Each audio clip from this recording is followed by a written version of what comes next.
Hey everyone, welcome back to Simming History, where we look at the history of architecture through the lens of The Sims. Before we get started today, if you like the video, please take a moment to hit like and subscribe.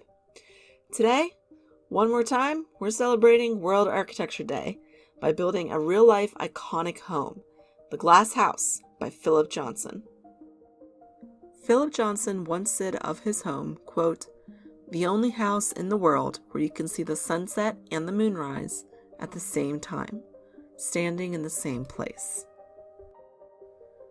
Located in Connecticut, the Glass House was completed in 1949 for its architect, Philip Johnson, one of eventually 14 buildings on his 47-acre property, including a guest home, an art gallery, a library where he reportedly worked, and a brick home, which is reportedly the home he actually lived in.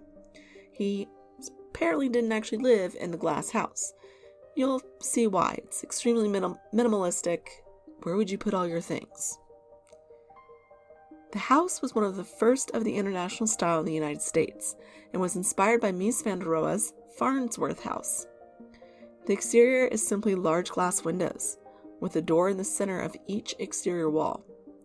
The foundations are brick, matching the brick herringbone interior floors, and the brick round core-like structure. Overall, the home is 32 feet by 56 feet, or about 9.8 meters by 17 meters, and a little over 1,800 square feet. It's meant to be a pavilion for viewing the surrounding nature, overlooking a pond and the woods while not being visible from the street. Its layout is actually fairly traditional: a kitchen, dining room, living room with a hearth, bathroom, and bedroom. What makes the Glass House unique is its total lack of walls. Rooms are defined with furniture, the rug and hearth helping to define the living space, a row of cabinets separating the kitchen from the dining room, and tall walnut cabinets separating these spaces from the bedroom. The only walls in the house is that round core-like structure which contains the bathroom and the hearth. The interior furnishings came from Johnson's New York apartment and had been designed by Mies van der Rohe, he of the Barcelona German Pavilion from the World's Fair series, and, as previously mentioned, the Farnsworth House, which we'll get to someday. So how did the Glass House live up to real-life practice? Well, along with the aforementioned lack of privacy and lack of storage, the Glass House was also impossible to heat and leaked like a sieve. So perhaps it was probably for the best that they didn't actually live in there all the time. This home also kickstarted Philip Johnson's very prolific career. Whether it was particularly glorious is, well, it's kind of up for interpretation. I direct you, therefore, to his AT&T building. Not one of my favorites. Along with the PPG place in Pittsburgh. And he himself even acknowledged this, saying, quote, "I guess I can't be a great architect. Great architects have a recognizable style. But if every building I did were the same, it would be pretty boring." End quote.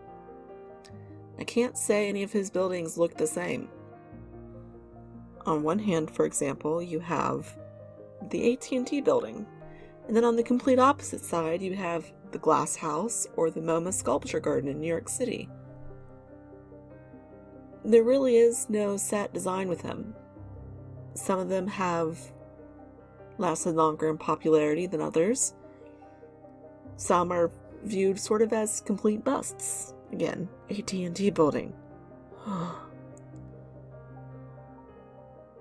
But you can't deny he left a lasting impression on architecture.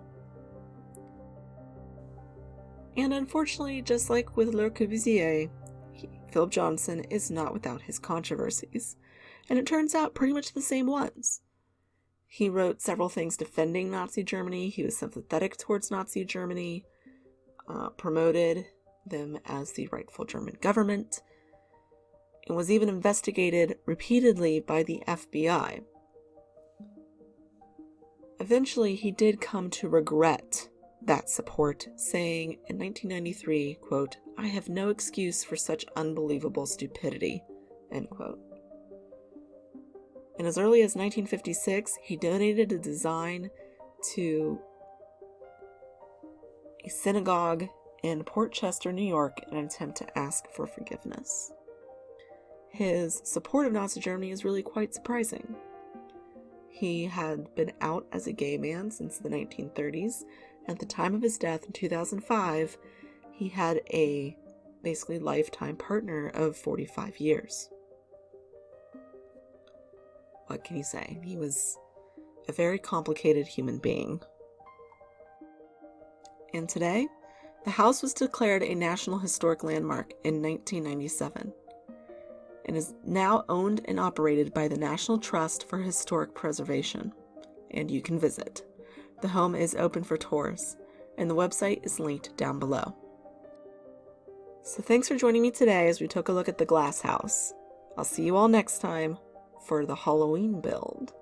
Any guesses? Let me know down below. I'll give you a hint. It's a fan request.